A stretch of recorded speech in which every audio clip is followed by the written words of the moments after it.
Hi everybody, welcome to the combined Keep Your Cash Flowing event presented by Master Plumbers Association of Queensland and Tradies Accountant.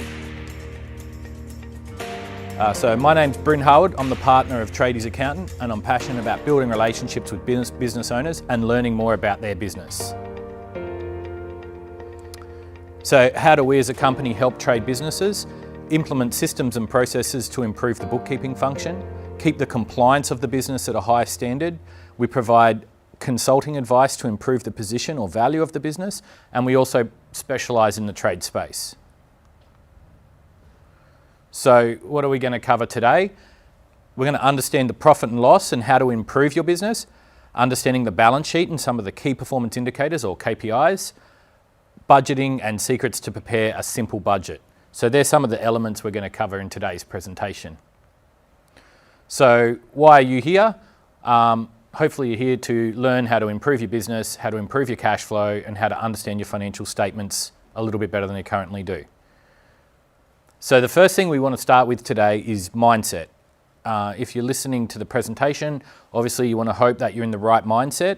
So you have a growth mindset, which is focusing on I can learn more. When I'm frustrated, I persevere. I want to challenge myself. When I fail, I learn. When I try, I'll succeed. All of these kind of attributes that are in a growth mindset. The other mindset's a fixed mindset, and in the trade space, that's generally the industry won't allow me to do it. The industry's too hard. It will never get done. I'm frustrated. I don't want to be challenged. All of these kind of elements are a fixed mindset. So if you're not in the growth mindset, it's going to be very hard to get a lot of value out of the session because you have to think of new ways to do things, understanding what you're currently doing, knowing what works and what doesn't work. So the first question we've asked when we've done this roadshow previously is how often do you view your profit and loss? So we had daily, weekly, monthly, quarterly, or never. We found that on average people were viewing it monthly, some were viewing it quarterly, and a few unfortunately were never viewing their profit and loss. And I guess one of the main parts of this is if you're not viewing the performance of your business, it's very hard to improve it. So at least having some type of routine or schedule with how often you view your profit and loss is extremely important. If you're in the category of never viewing your profit and loss, that's probably something you need to work on and adopt from this session. So what I wanted to start with, a lot of the time we've found clients only ever do their tax return at the end of the year, and to them their profit and loss is just about their tax. So if you're one of those clients, we show the presentation of what a profit and loss looks like that are prepared predominantly for tax. So the issues with preparing this type of profit and loss is that you can't really see the key performance indicators of your business or the KPIs of your business. There's no visibility in regards to your direct costs, and the direct costs are generally where you're going to get the most leverage out of your business or be able to improve the performance the most. You cannot clearly see a percentage as a percentage of sales for your expenses, meaning you don't really totally understand what expenses are blowing out and what areas you could improve on. You cannot clearly see overheads as a percentage of sales, so understanding what your overhead percentage is crucially important if you want to improve your business performance. And generally you're looking at the bottom figure down here and looking at how can you get that down to as low as you can so you don't have to pay as much tax legally. And so the problem with presenting your figures like this is that if you want to improve your performance, you want to work on your business or any of these elements, it's going to be very hard to do it based off financials that are prepared for tax returns. So if we contrast that to financials that are prepared on a management basis, we'll see here that we will have the direct costs listed there, whereas in the previous one we had no direct costs listed. And we'll also have percentage of direct costs.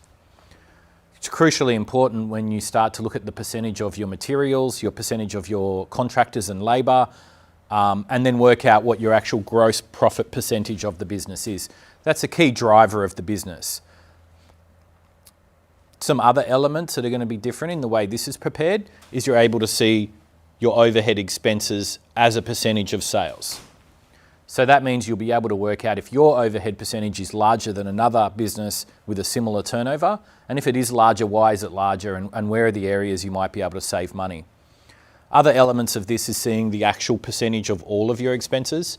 So yet again, there are expenses you'll be able to compare or benchmark to an industry average.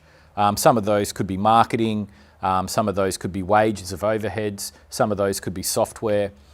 And all of these areas here are going to work into the key performance indicators. So you might set KPIs for different expenses and different ratios. And yet again, you're only able to do this if you're preparing financials on a management basis. If you're preparing them on a tax basis, it's going to be very hard to do this.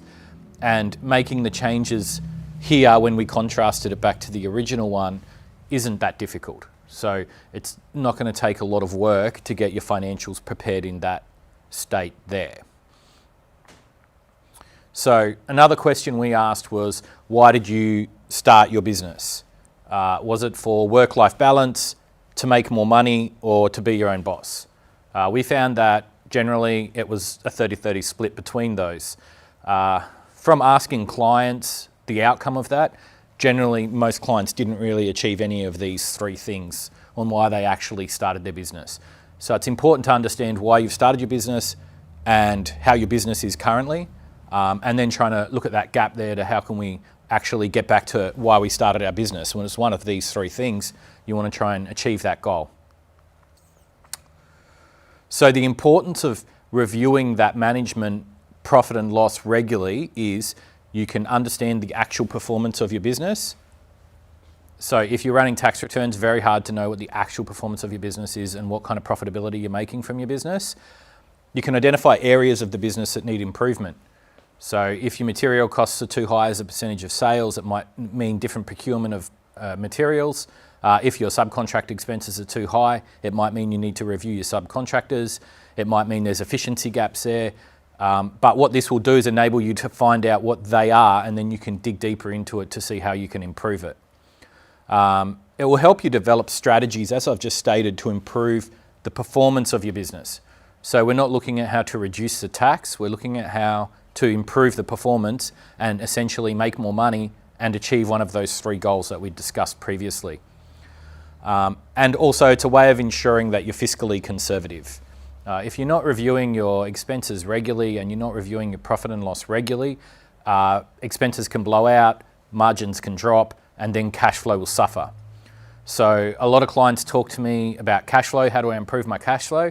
The first steps are you need to be measuring the performance of your business and making sure that you can get the performance improved, because the improved performance will mean more profit and that will lead on to better cash flow. So that's crucially important that you do it in those steps.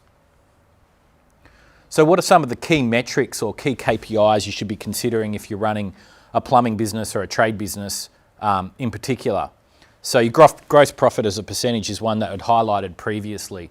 That's probably one of your key KPIs. So you should understand what your gross profit is as a percentage and also understand what the benchmark is for other trade businesses with the same turnover. That gross profit percentage will change as you grow the business. As you turn over more, it might reduce. When you're not turning over as much, it might be larger. So you want to make sure if you do a benchmark, it's going to be to a similar revenue.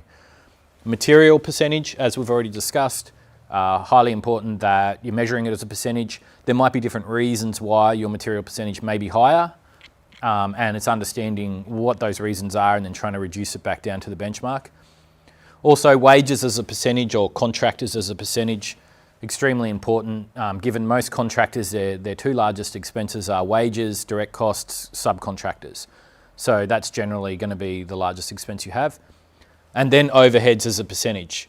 So one of the things I say to trade business owners is you only generally need to understand 4 numbers fairly well. You don't need to understand all the numbers, but if you understand these 4 percentages here, it will give you enough information to be able to make some meaningful changes in your business. So what are some of the things you could do to improve the performance of your business? And generally, if most people have a business already set up, they've done 90% of the work, they've set the business up and they've went through the hard yards. So then what you're looking at is how do we do the little 1%ers to get that extra performance out of the business? So the obvious first one is improve your gross profit margin. Gross profit margin improvement's always going to lead to the biggest performance improvement you could make in your business. Review these rates as a percentage, especially for the direct workers, as I've already been discussing. There may be different elements you can do to make the workers more efficient, whether they're going direct to site or they're coming to the base first and then going to site, getting the materials potentially dropped off to site.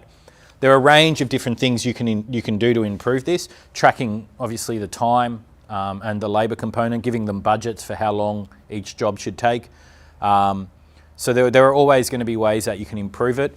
Reduced wastage, look for ways to improve the procurement, make sure you're measuring per van inventory, make sure you understand what inventory is in the van, make sure the team understands what kind of inventory is in the van.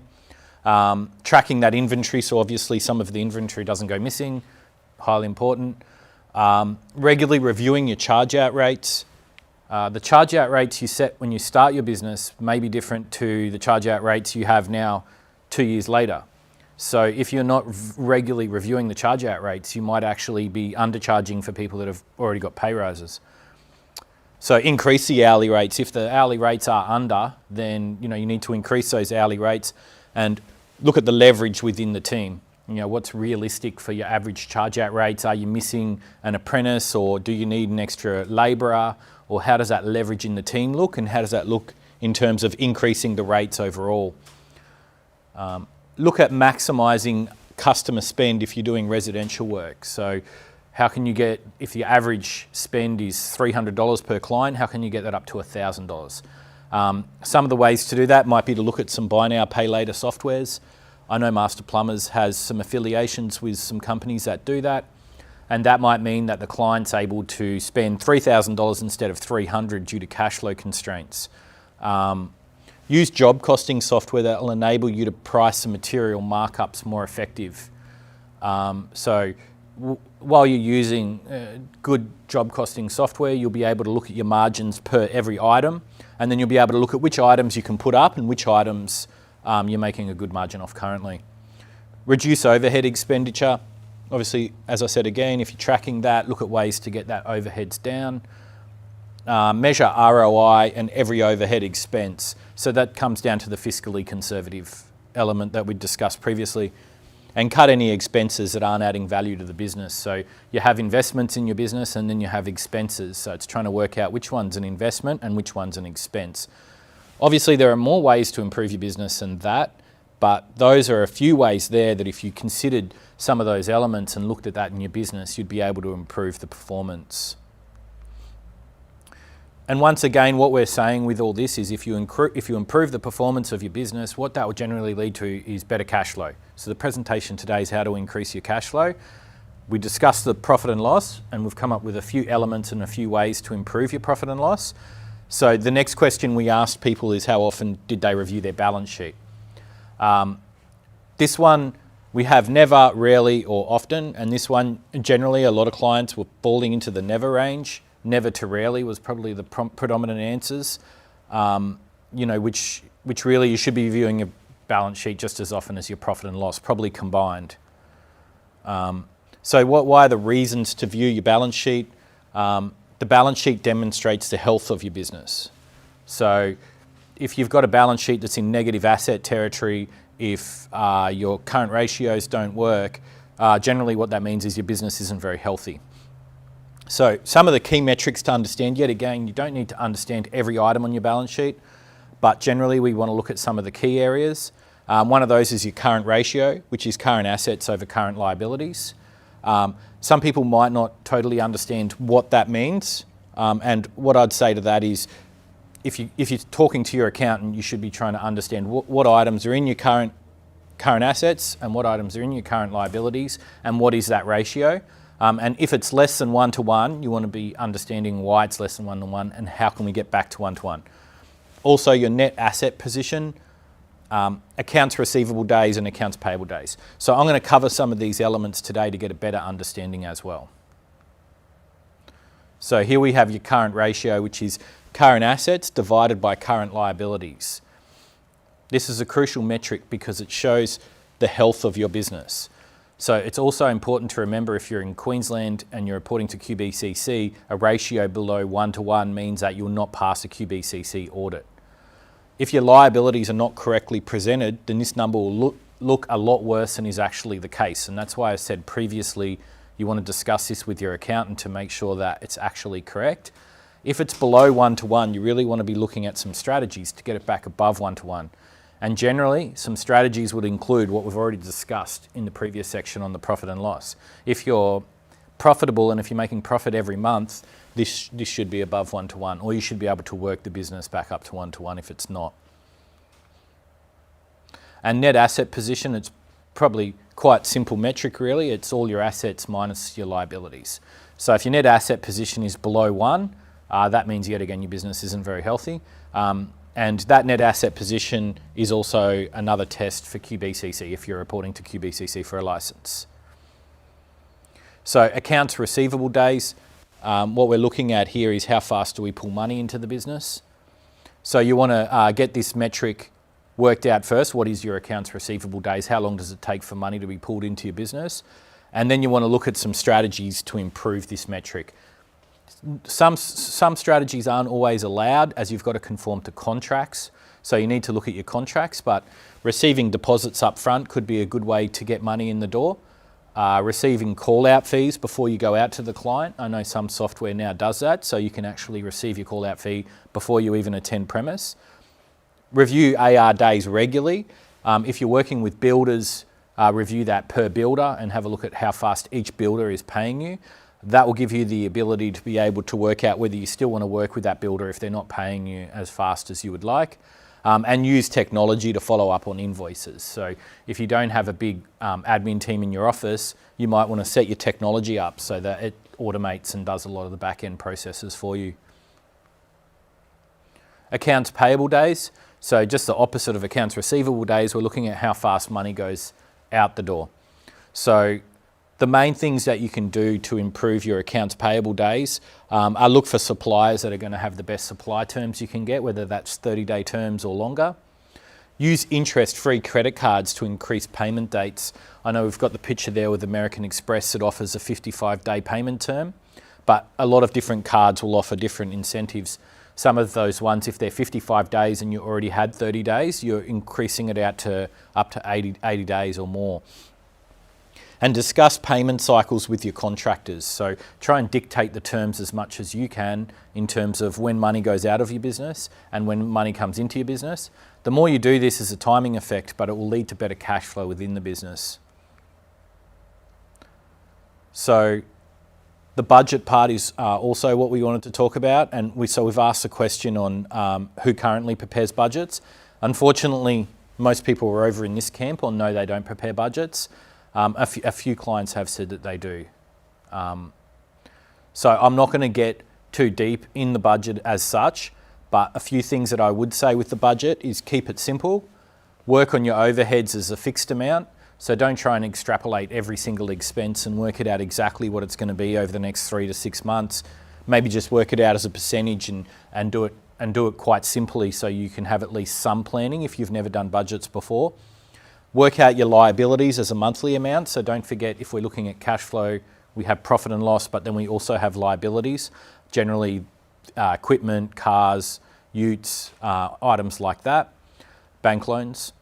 And then your materials can be calculated as a percentage of sales as well. So if you use the percentages, it's going to make it easier to budget these things out over a 3-month, 6-month or 12-month period. All right, the last part of the presentation today was on QBCC. So we've discussed QBCC slightly in regards to the parts on the balance sheet, but we might just go into that a little bit deeper. We have a few different types of licenses you can get with QBCC. Your CS1 or your self-certifying 1 license, which gives you up to $200,000. For that, you need to have net tangible assets of $12,000. That's self-certified, so generally the licensee holder signs off on that himself to verify the $12,000. Then you have a CS or self-certifying license 2, which does up to $800K turnover. For that, you need $40,000 in net tangible assets with the same information as the CS1. So you self-certify.